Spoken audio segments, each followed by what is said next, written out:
Mbalimaou, l'air est très grave. Ni vidéo d'alerte dit.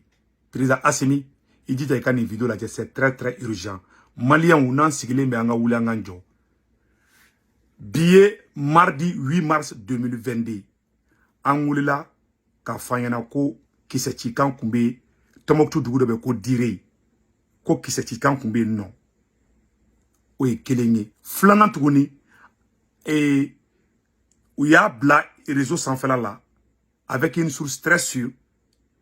Le mouvement Sali de l'Azawad MSA ko oluka position be Mali ni Niger frontière là ko terroriste bora Niger dugu kono kana oluka mogo nani faga ka tla kanga population Mali population mogo tan ko faga o communiquer fana be ametla ko fana kala o bébé ka ke bi de ay namede o bébé ka ke bi France yele magulu ka tiade terroriste bora Niger de kana nga civil mogo tan faga ka tla ka boli ka ta Niger o ye kele flana sabana fana mu yetuguni France ma bo kle flana ka ngarame to ko tiens ko anya Mauritanie faga frontière là awa France tara do Mauritanie politicien kan sisan ka do kungulu la ka do Mauritanie kungulu la parce que nyabala ni Mauritanie Caribi parce que nyabala l'armée malienne est en train de monter en puissance donc il faut qu'à fois de ko Mali armée est criminel armée di o taro do Mauritanie kungulu la ko Mauritanie ka mo mi fagara ko armée malienne de nodu malien o Mauritanie kele mo olu yanga ambassadeur de fana wuli ka kangara da oyi ko olu na ambe relation ke ko me ko tien la ka be ka ke tonyeli ko et puis ko lu yanga autorité mo wuli ko lu Assimi wuli ko Assimi mo ka téléphone ta RFI mu se mettre la ka be kala président Assimi Goïta il y a français kele me ka front da les côté bela en même temps o bi kelen tuguni ni be kara bi de o bi kelen tuguni Serge Daniel Borani fendo ko problème do be Assimi ni Choguel ni ñogonche ko mo do be ta retard la ko Assimi ka kangarda Choguel yi toujours ka essayer ko ban diviser o do ko son démission do wulla ko ambe Assimi de fait ante Choguel fenga ate fendondi le Mali a besoin d'union sacrée autour de Assimi président Assimi ni clo ma joni kuma ina de président Assimi de I mogo be malien be ka fara ñoko ngambe woro mina ko bi I kelentise mi a de kuna ki kelentise a jamana make jamana sika ko président ma wuli ka be fara ñoko ka I karam président Flebi avec Ali Kasola do na bobi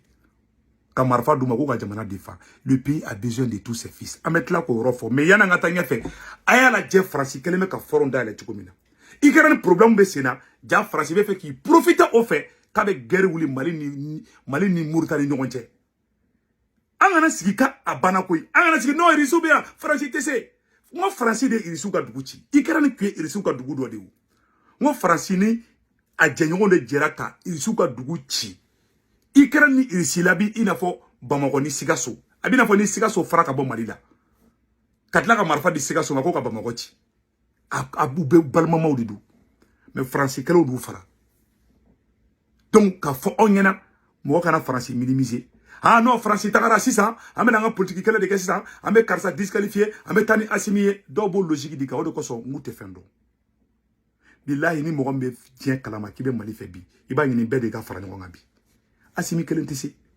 billahi kelentisi mais amena RFI ka communiquer kala aw nambe jambula me ngo fe Malion RFI e mun de fo yan woro la a semaine be ya et puis anya metuguni voilà o bikere anya me ko dire tomoktu marala ko kiseti kambe woro la oh ko Mauritanie on boroko ka marché ke anga sura sous contrôle la de amaye RFI ka communication me tugo amina o de ko so nego ngo Choguel kan Assimi kerefe RFI be ka galone tege iba do ko guerre de communication ka juguni ni jamana boyni parce que malien jamana bo de ke faso joye ngo jamana bo te faso joye RFI flé jamate RFI ko mais RFI kuma kanga juguni sans perenni imaye uye Mali ni Mauritanie da nyogona tugo amina angana sigi sinogo la ko kele bana kele ma hal damne folo tobe Ukraine ko la France be ka Mali de belé parce que moné mundulu la France te yafa France te alado attaque rado awa obi uni Assimi nyogona de fo finimbo fo nerebo fen kelembe Assimi kisibi oye aka entourage be fra nyogonka Choguel mogo Assimi mogo ni mana kuma nda bo andalati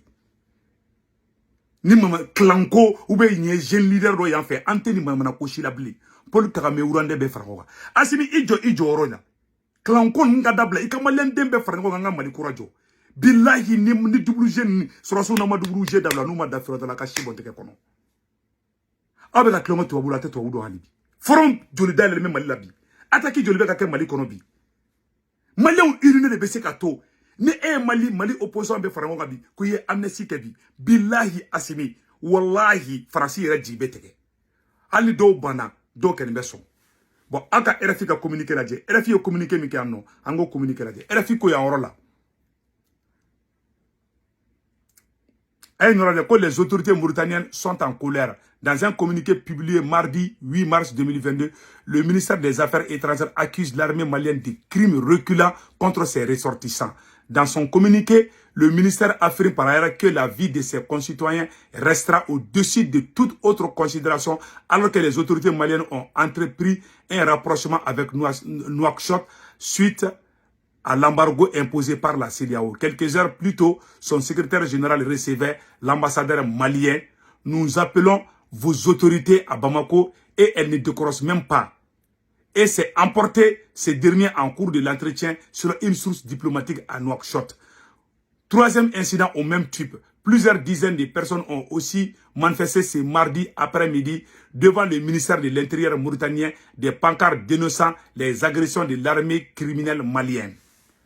Ayere kuma bela jilime u bora u ye manifestation ke fan be sisan ka Mali armée la goussi ko Mali armée criminelle di ko mo faga armée di do France kelen de bora ate teme tile sabaka France kelen de bora ate teme tile sabaka ko way ko Mali armée be ka mo faga aya yo be ka RFI be ka jian ka tsigomina pendant que doba na olu be ka kele fou créer be kanda ko de la ante sugali ko lambe bo abe imaye to usra farafina ndron la ni ay ne dusu be bonga vidéo do la parce que mbaye chama be kule o ti fendon ni be fendon bi ita ngini kibe Assimi sugali fara ni be Mali fe bi billahi Assimi sugali dron tere ali munu nye shoni ke Assimi ka boaka amnesty ka foka ya fara bema ere beli fara politicien kan ka jamana dembe wule bi roi Asande yake Paul Kagame yake, Nelson Mandela yake.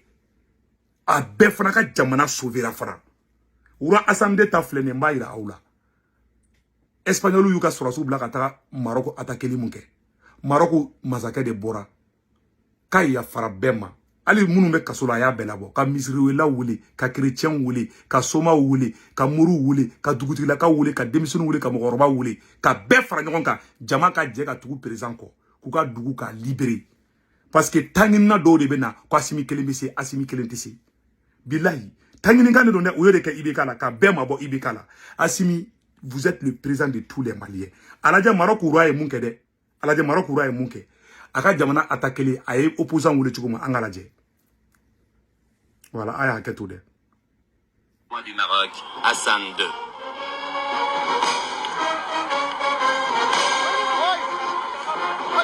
Avec la marche verte, Hassan II espère gagner sur tous les plans, faire oublier les problèmes intérieurs, se réconcilier avec son opposition, même de gauche, et surtout ressouder le peuple marocain dans un immense élan de nationalisme. On dit qu'il joue sa couronne dans cette opération et c'est vrai qu'elle n'est pas sans risque. La tension dans cette région du facilement à tous les mots d'ordre qui viennent d'en haut. Voilà. Jama de bora ka tugu président ko. Ayaka mogo munu ta ka fanga fe o. Mogo munu be fe ka kele o. A jugu fara nika. Ale de ko kale de beka président ye, beka masakay. Ayna franka ala kama. Assimi e ka boy ka communiquer téléman doke. Iga fo I amnesty ke beka ya fa nyoma. Ami nyo ke Assimi ma fo ka do fara ka te fembila. Fendon bali tangi na munu be compte règlement na ou yara man nyonche. Ou be fe ki ke kelege beredi pour satisfaire leurs besoins, pas pour le Mali. Assimi, ne se vous tungara te politicien, ne te ka mogo défensita, ne te sugali mogoye, ne te politicien mogoye, ne te Assimi mogoye, ne Mali mogodi, awane be Malien be de bénéfice. Assimi est le président de la République dit, et bado jamana de situation minabi, Kamara tara Moscou, abadon, Kamara tara Moscou, atara ko de nyangini ngana. Oh, anta doni jamana nga kobe na ba 3e guerre mondiale la anto do. Irisu ni nunga kele tobe ka do de be ka faraka dungudu. Ni ngara 3e guerre mondiale dungudu, irisu tena seka tan soro ko na aramundi ima, anga na nyongo nege bagolo shimanka. No ma ke France be ta be armée sisa. Ku shuku bla ila. Assimi me ka kuma gelen di figina bide. Ni ka peuple biko. Fin saba de be Assimi sauvé bi. Fin flo ye alay. Fin flana oye malien ni. Fin sabana o ye Irisu yi. Assimi, il faut être un leader rassembleur. Mas kanata kanye Assimi mogoyi karsa shugeli mogoyi. Ou ben nous politiciens dit c'est des corrompus, ame surasu de côté là. Assimi au slogan be do dané c'est moi tamansina parce que malijo kante quoi. Ne horo ne yera wuludi, ne mona dumi ngono wo bendudi. Ne fenfe farali bara ne sekutu warate do ala. Ne te nyangoye mogo jugate ne kono. Mais Assimi masake chaman be non, mogo munu mbu fasada o de kadui. Awa I bin woro be bore la. Ni mi kolosi, ala kana I bin fana. Ni ne ka fantan kuma na me mon cher président. Bo rapidement I ka malien be wuli, I ka ira situation be worom na bi. Malien be ka buru da dusula. Ni a ingi mango guerre de communication ka yayi. France bora folo. Ou yanga armée to ko tien kame ka malien wera o faka. Koko lu shudo wera la. Katla ka to o papier o ta ka to ira Mauritanie na ka Mauritanie na muruti sisa e ka fanga contour la. Ou ba ke sa ni kele wula ni Mauritanie tesa Mauritanie fana ba ka frontière fermée. O ya mago sali. France ka plan be de flétan. Pour que France ka o plan kana gré malien be franco ngamba woro na ko bi. Ne o ke France yere be sran. Paul Kagame mu ndege. Anya wala France na be fe ka France gain. Ni France gain. En krefe jamana chaman bu tan fe. Guerre be ka wulu ni Irisu cha. Anta ro be na la bancho ko chugu. Ni guerre niveau do so Irisu ka bo folu ka wala ko bana avion délivré avec gele adoni même dans les bateaux parce que vous be ñogon benen sisa. O tanin konana de France tirla ka kacha ou bena marfa dan krefe dugundo la kana kele wula nga dugula. Voilà leur plan. Ou ka plan be do yi. Mais ala kana ko yi. Mais ne be munye fingina bi borom na bi. Nous y négan qui bafaji qui kelen de bisi qui ka bekele ne be ma boile be kelen meke gongle na blaye mon cher président i kelen tissé vous êtes une équipe et vous êtes le président de tous les Maliens ima Maroc raye no nike ayaka bu sambe wule ka yafa bema ka jamana kura jori senjo ko ne so mandela fana wodi ke Paul Kagame wodi ke yani Paul Kagame ka France gen ay urande be de France ngonga i mo be ka be de France ngonga bi kuy aw te ke na ma yafa nyoma iba yira de ka fo amnesty be ni ma ke fana ne te jigila de absara ga réalité wera be ne to do ne ka conseiller muyi I kelen tissé ini munu be équipe la Vladimir Poutine na ka mo be ñogon bulu billahi ala akachani 30 ans on ne change pas une équipe gay frafine tissé ka ko la banque aka de équipe ñogon te quoi aw bulo de kan tu ñogon bulu fo ataka transition ban hani président wera be sigi relation ka toy mais on be ñogon disqualifié on be ñogon bisiki ante ñogon fe henu ban ñogon tie janfo be fe ora to ante force so et ma Poutine ya munta ka ke président ngo erreur ke aklara ka che managli ga dara klara kana ma hal sinu bulo be ñogon bulu Poutine kelengele Irisu ka président aka mogo do be olu erreur ke ma ya faruma abi ñogon corriger de aw be de be kelengi abwe ka ngunuma ñogon fe de ngunuma to la abe goshi ñogon ku ni mun goshi ra mun ka foko ya fama I ka ñoroma I ka ñoro kay vous êtes comme une famille maintenant vous devez travailler comme une famille mais shogali mogo Assimi mogo ni kuma ñene toro doni quoi ay ni ko ndabla na fatina Assimi mogo be malien bere la bi o de ken conseil be ne bulu ka ñafina bi l'air est très grave mais ala ki ñuma bola